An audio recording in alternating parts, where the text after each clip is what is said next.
We are live. Welcome to Thrive After Teaching.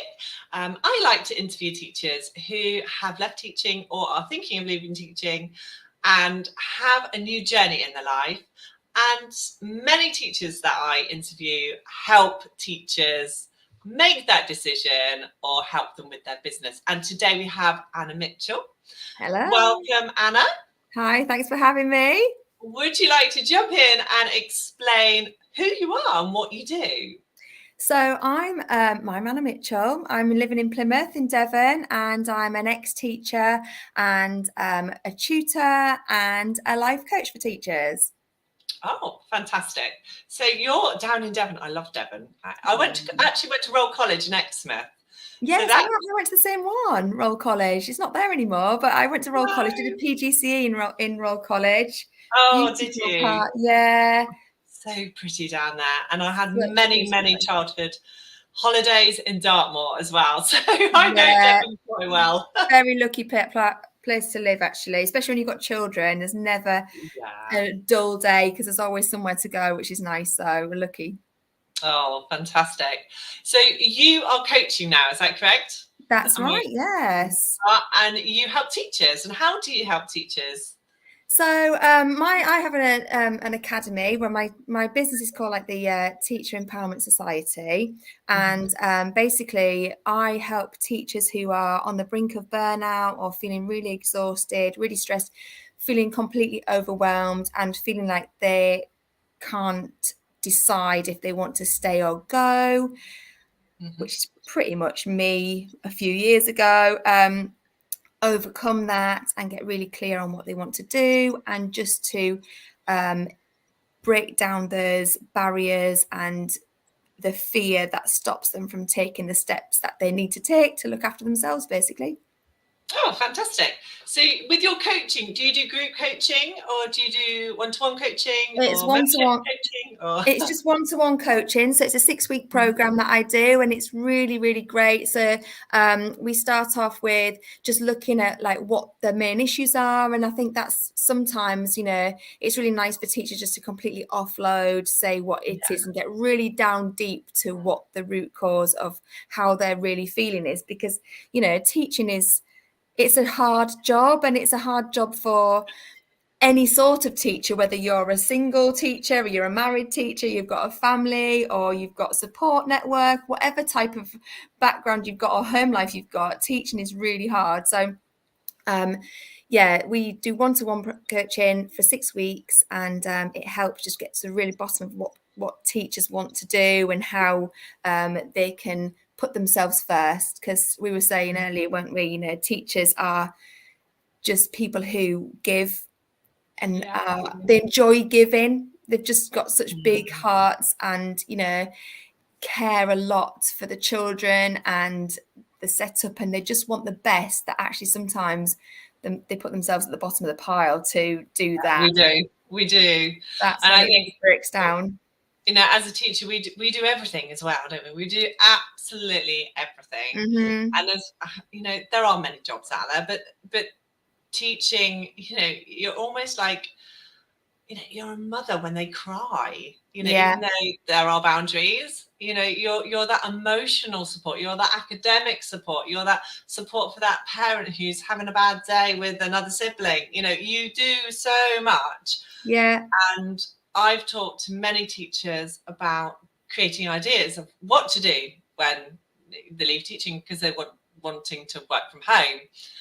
And take them on a journey. And when you actually go on a journey of all the things you do as a teacher, it is shocking. Yeah. It's absolutely shocking. And it's no wonder that we reach that level of burnout and overwhelm. And for me personally, I just left. I was just like, didn't even want to recover and get back into the teaching. Just, within 3 weeks in the autumn term, by week 5, I had left, and I had negotiated with the head teacher. He wanted to support me. I was like, no. But he did, and I was just really passionate. Like, I think my day is done now. I didn't want to go off with depression. I didn't want to have time out. I just wanted a change, and it was a really strong feeling. So having a coach would have helped me so much. Yeah. But when when I was teaching, I didn't know about coaching.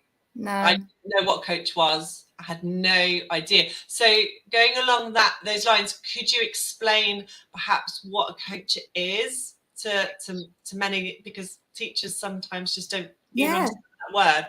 What is it that you do as a coach? So I was very similar to you, actually, Zoe. So it wasn't until I came across coaching that it really helped me in my circumstances as well, because basically I was similar to you, but for probably about 5 years was deciding whether I should stay or whether I should go and what I should do. I didn't know what to do. I felt really trapped. And had I known then what I know now, I think maybe, who knows, but maybe it would have helped me in my teaching journey and I would have stayed in teaching. Yeah. I think I'd reached a point like you of no return where I was just like, I just can't do this. And, you know, my home circumstances played a massive part in that as well. So, you know, I've got 3 children and it would just got to a point where I couldn't manage the workload outside of the school day as well as my life. And I was at the bottom of my pile, 100% at the bottom, and it's like a block of Jenga, isn't it? You know, like once that piece at the bottom comes out, the whole thing comes crashing down, and it's just too much. And so basically, as a coach, my main aim is to help teachers to really get to the bottom of what it is that is blocking them and making them feel trapped. Because I think sometimes when you're a teacher and you've been a teacher for many years, it's in your blood, it's in you live and breathe working in a classroom. Like you live and breathe term time, don't you? You know, like your life is term time. So it's almost like you don't know how life would work beyond that. And, you know, some teachers have done a PGCE, which was my route into teaching, but other teachers have done a BEd, which sometimes they feel is all they know. They've never been trained to do anything else. And coaching really helps people get down into the bottom of what they truly believe that they would like to do and find the things that they're good at.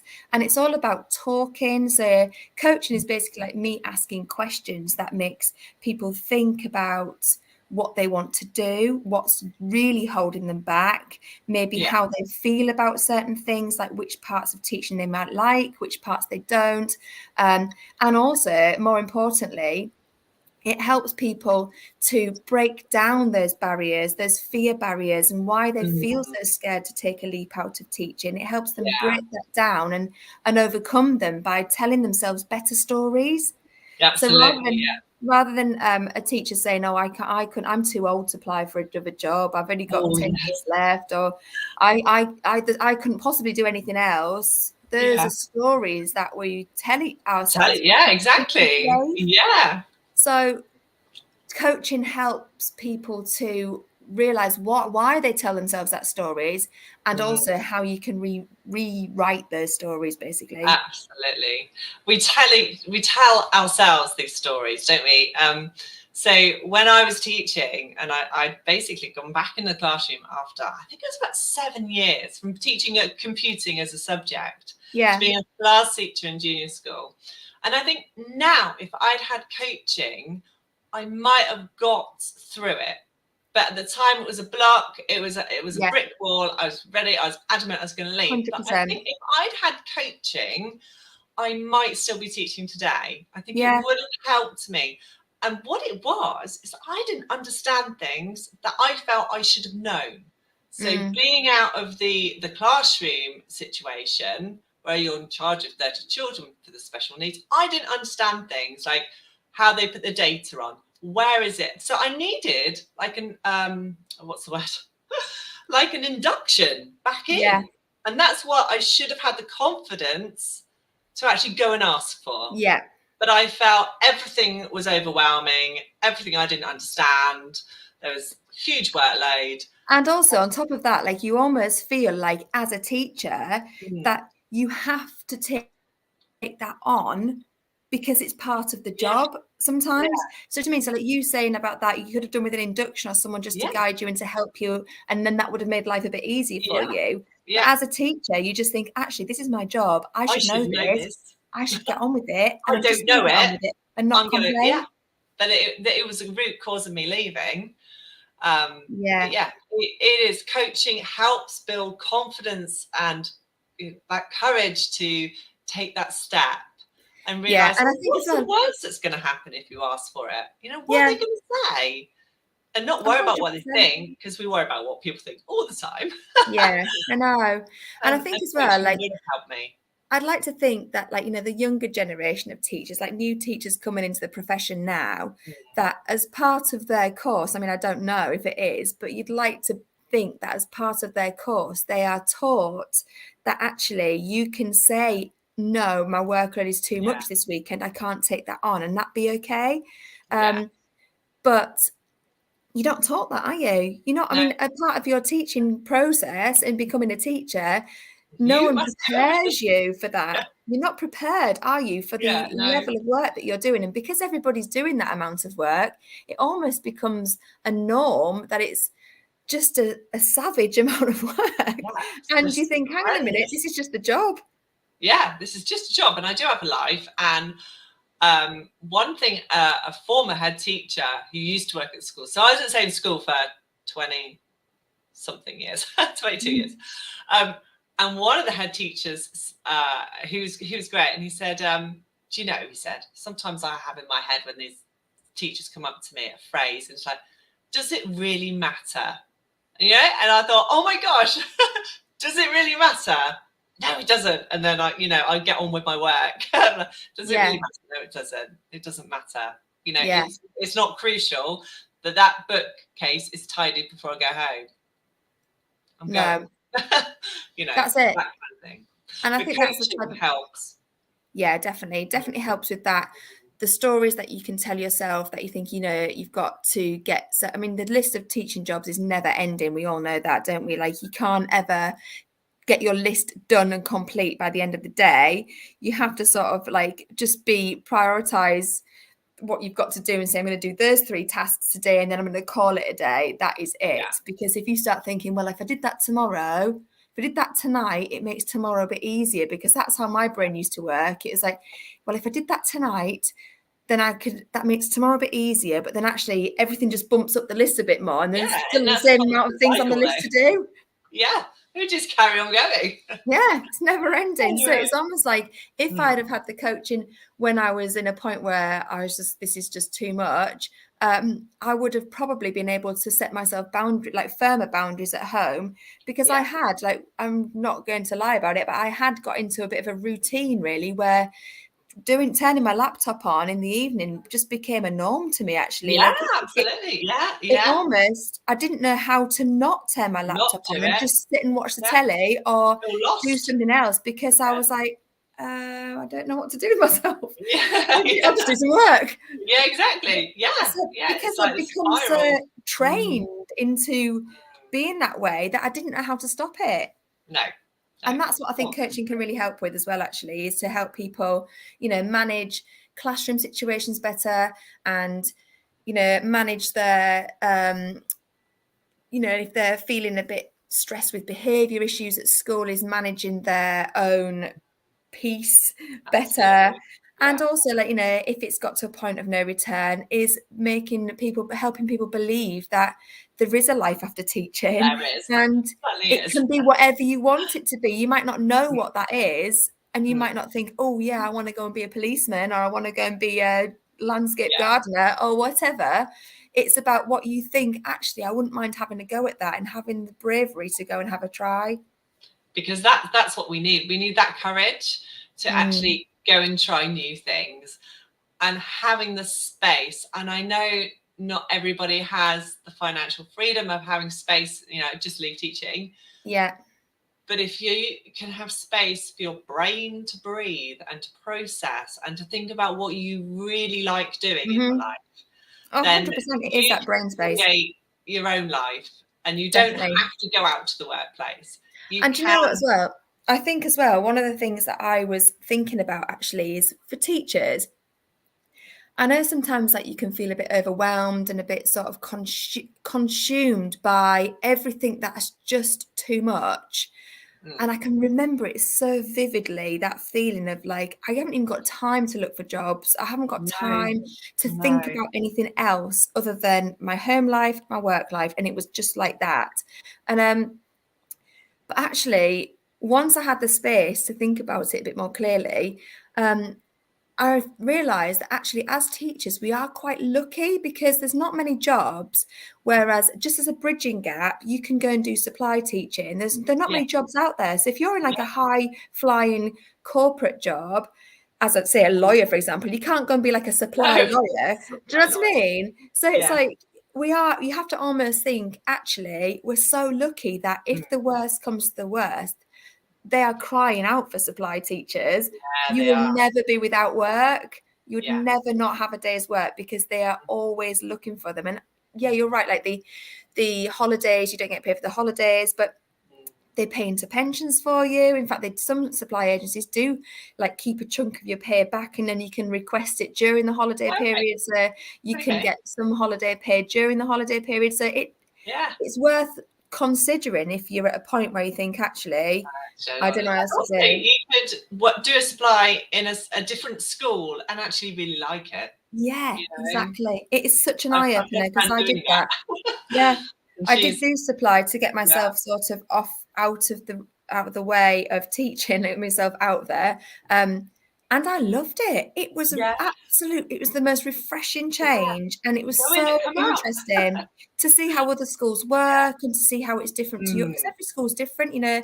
Some Yeah. schools are, you know, you have to do brand new lesson plans every day. In other schools, they rehash the same lessons and it works. And you think, oh my gosh, like this is crazy. Everything just seems so Yeah. streamlined. And other schools are a bit like haphazard. And Yeah. it could just be It's the true, school, isn't couldn't it? it? Yeah, it can just be the school and the people you're working with. You know, Yeah. if that grumpy person comes through the door every day and actually it's affecting you, Mhm. you know, it's unfortunate. But if you do go to another school and you see happy, smiley faces and they're all looking after you beautifully and offering you a cup of tea and a biscuit Yeah. at break time, all of And they're that. having lunch in the staff room. Yeah, you Yeah, know, you get well, yeah. Does, does that happen as a anymore? supply teacher, it's interesting because as a supply teacher, you can have lunch in the staff room, which is Yeah, you like can. unheard Yeah, of. And some schools you go in there and you think, God, these teachers are having like half an hour lunch break. That's amazing. Like I actually never doing had a it. lunch break in the staff room. You think like Yeah, some schools it do, is and that. some schools the Yeah, staff room's completely empty and it's just the yeah, TAs in there, and you think yeah, it's a yeah. telltale sign, isn't it? And it over the years, it replenished. It's like being at the same school for years and years and years.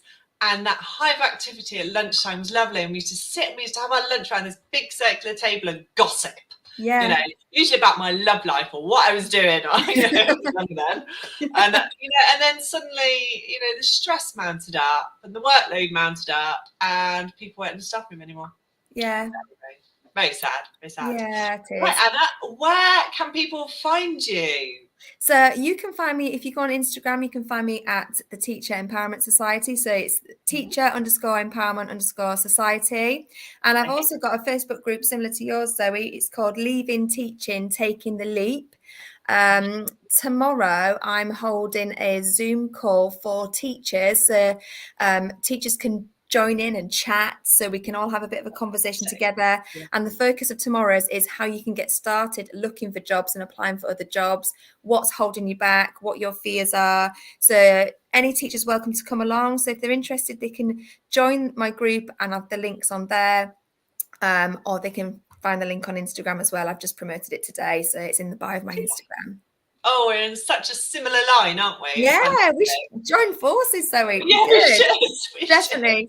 I'm all about empowering teachers. So I just think, Brilliant. you know, I know how far I've come, and I just know that this works and it can change people's lives. It's just, I need to get the message out there. So, and I think leaving teaching, and if you have no idea and you have nothing lined up, doing it alone is hard and it's lonely, really lonely. And I'm all for community and getting teachers together. Definitely. And again, it's very similar to you. I'm hoping to do Zoom calls in the future and get people talking to each other. You know, that's what we need. I felt desperately lonely when I left. Definitely. Our teaching was born. And it's brilliant. It's a brilliant community where people are offering so much support and advice to each other, aren't they? And I think like Yeah. even just to hear just a sounding board. And the best thing about Facebook, I think at the moment is because I remember when I was looking at leaving teaching, I was joined the big there's a big group, I can't remember what it's called now, but I was on that group, but there was a lot of staff members from my school in that group, and I Oh, was so really? afraid to post anything about school. But Yeah. now you can do it anonymously. It's the Yeah. most Fantastic. genius thing. So people can comment and post Yeah. things, any worries they've got, can't they? And then Yeah. people are so supportive, which I think is brilliant. So you're right, definitely community vibes and Community, just let's and get all about teachers. community, and it can build us up, and we can go out there and we can do anything you want. Definitely. Yeah. Anyway, thank you very much, Anna, for You're coming in welcome. Thank you today. so much for It's an having absolute me. pleasure. And I'll speak to you again soon. Okay. Yeah. Speak to you soon. Bye. Super. Thanks. Bye. Bye.